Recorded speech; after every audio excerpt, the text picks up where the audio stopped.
Hi, my name is Sasha, and I'm the creative director and principal photographer here at Sasha Photography. What I want to talk about today is terminology, specifically when couples are shopping for a wedding photographer.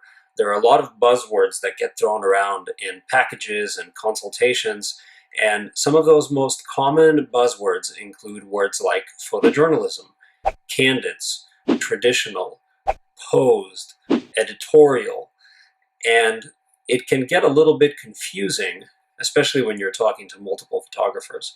So what I want to do is I want to, from my perspective, help clarify some of these terms and also explain how I approach these things in my work at my studio. So imagine a scale. On the one end of the scale, you have what's called wedding photojournalism. A photojournalist is somebody that shows up to an event. They don't intervene in the event in any way. They don't interfere. They don't direct. They don't choreograph. They just show up with cameras. They're in the right place at the right time. They capture the moments as they happen. On the other end of the scale, you have what's commonly referred to as traditional or posed photography. And what this means is that the wedding photographer is going to be much more involved in the different parts of the wedding day. They're going to be directing, choreographing, setting up lighting, picking backgrounds, posing people, posing details. And so, broadly understood, these are the two extreme ends of that scale. On the one hand, you have photojournalism, where the photographer doesn't get involved in any way, just captures the moments. On the other end of the scale, you have traditional or posed or editorial photography, where the photographer is very, very involved in choreographing all the different parts of the day. So, which is better? If you're investing in a wedding photographer, should you go for the photojournalist or should you go for somebody that's a more traditional photographer? The way I think about it is that a wedding day can't just be one thing. Because if you imagine the wedding day from start to finish, let's say from the finishing touches of preparation, through the first look, through the ceremony, through the family pictures, through the photographs with the bridal party and the cocktail hour, and then the reception, within the entire wedding day, there are many moments that call for pure photojournalistic approach. So for example, during the first dance, or during the ceremony, or during candid moments when people are hugging or embracing or being emotional or vulnerable, all of those moments, the photographer has to know to hang back and not intervene in those moments and not insert themselves into those moments in order to capture the purest, most natural possible interactions between people. The other part of it is if you think about family photographs, for example, or if you think about reception details, in those situations, if the photographer is not efficient, if the photographer doesn't know how to work with lighting, doesn't know how to quickly establish rapport with people and pose people and make sure that everybody looks their best, it's going to be very challenging, especially in the context of a stressful and fast-moving wedding day, for a photographer to orchestrate those moments and do them quickly, efficiently, and come up with great shots. Imagine you have a family photograph of 50 or 60 people that you want to organize. Generally on wedding day, people come together that ordinarily would never end up in the same place at the same time. And so you have this constellation of maybe 100, maybe 150, maybe even more people that all got together on this day. Some of them flew in from distant places, and chances are there are going to be very few opportunities for this group of people to ever get together again. So for that reason, many couples want to maximize the opportunity to get photos with as many different parts of their guest list as they can. And many times couples will ask me, can you do a photograph of both of our extended families together, for example? Or can you do a picture with all of the guests at the wedding? And the reality is that if that is the request, and you have a limited amount of time to get that done, for example, you have a window of time at a church where they're going to kick you out at 3:30, the ceremony ended at 3:10, and you've got 20 minutes to accomplish these types of photographs. Or you have a tight schedule where you have to have the couple and the guests back in the venue in time for the reception grand entrance. So you're working within a lot of constraints. In order to do that, you have to work quickly and efficiently. And you have to be able to think on your feet. You have to be able to be comfortable directing people. You have to see obvious, glaring issues with group shots where you might have somebody who's 6'5" standing next to somebody who's 4'10". You might have small children that you have to work with who are being rowdy or uncooperative. You might have people who are bigger that you want to pose them in a more flattering way in order to minimize their size so that it's a better look for them in the context of a group picture. So there are a lot of different variables in a large group where, as a photographer, you have to really have attention to detail and make sure that those things are taken care of. And that is the kind of approach that separates a professional group photograph from a snapshot that anybody could get on their iPhone.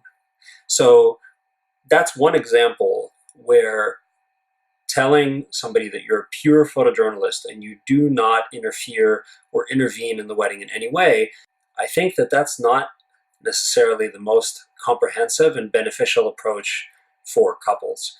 A photographer has to be able to wear the hat of a traditional photographer when the moment calls for it, and wear the hat of a photojournalist when the moment calls for it. Another example might be when I'm doing creative photographs with my couple. And let's say we have a 10 or 15-minute gap in the timeline where we've allocated that time for sunset photos. And we know that the sunset is going to be quick, that it's only going to last a few minutes, and we also know that we have to get the couple back to the reception in time to proceed with the rest of the day. So again, here's a situation where you have to work very quickly. In order to capture beautiful sunsets, typically you need to use additional lighting. You need to be really careful about composition. You need to really think through how to maximize the creative photographs that the couple is going to get, because you're limited by nature. You're limited by the fact that the sunset is not going to last very long at all. So that's another example where, as a photographer, you have to be able to think on your feet. You have to be able to direct quickly to get the shot that you want. Set up the lights, direct the couple, pick the location, and work under time pressure. So again, here's an example where being a pure photojournalist is simply not going to cut it. You have to be able to do the more traditional stuff when the moment calls for it. When it comes to photographing reception details, it's another great example of how you have to be a traditional photographer, how you have to perform some choreography in order to get the best possible photos. For example, you can't just walk into a reception room and hope to capture the best possible shots of the room and the tablescapes and the centerpieces and the escort cards. You have to be able to work with the vendors that are already in the room. You have to be able to communicate and coordinate with the catering staff and the people that are setting up the room to understand when is the room going to be in optimal shape so that you can photograph it. You have to be able to talk to people and get them to stay out of your shots if necessary. You have to be able to think on your feet. Sometimes you can't get a clear room shot no matter how hard you try, because there are just too many vendors and too many caterers and too many staff that are walking around and doing their thing. So at that point, do you lean on doing long exposures? Do you do composites? You have to think really creatively about how to capture the best possible shots of the room and the reception details and the ceremony details for your clients. And that's incredibly important, because once the guests get into the reception, or once the guests come into the ceremony space, they're going to put their phones on the chairs or their phones on the tables. They're going to hang their jackets on the chairs. And so the space that you carefully planned and laid out for your guests is just not going to look the same once your guests actually enter into it. So in order to capture that pristine ceremony space or the pristine reception space, it's really important, again, to think about being a traditional photographer, to think about the choreography and to think about managing the different people that you encounter on the wedding day to help you make those shots happen. Now, let's talk about some moments where photojournalism is really important and really appropriate, and traditional or choreographed or editorial photography is not. For example, during the first dance, you cannot come in there and change the way that the couple are connected together. You can't tell the DJ or the band to stop playing because you're not happy with how the couple is dancing, and so you're going to have to start over.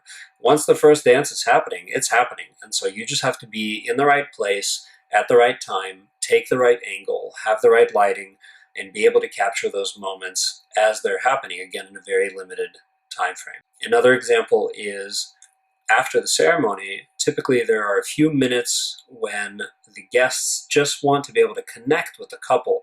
They've sat through the ceremony, they've watched the couple tie the knot, and now they just want a moment to hug them, to congratulate them. And these moments, when the guests are approaching the couple and wrapping their arms around them and greeting them, these are some of the most fertile moments for real, candid, beautiful, emotional connections between people, especially in today's world where people are glued to their phones and using their phones at every possible opportunity. It's really important to capture the moments when people are going to be just even for a few seconds disconnected from their devices, so that you can get real, candid, natural moments. And that time after the ceremony where everybody's excited for the couple and everybody wants to greet the couple and congratulate the couple, this is a really, really important time to be a photojournalist and step back and be in the right place and be in the right time to capture those moments. So I hope this has been a helpful breakdown. Again, there are two sides of the spectrum. There's pure photojournalism, and there is the more traditional slash pose slash editorial photography. And from my perspective, the reality of being a wedding photographer is that you have to be able to wear many different hats. Sometimes the moment calls for you to be a photojournalist. Other times the moment calls for you to be a director, to really choreograph things and make things happen according to a specific plan.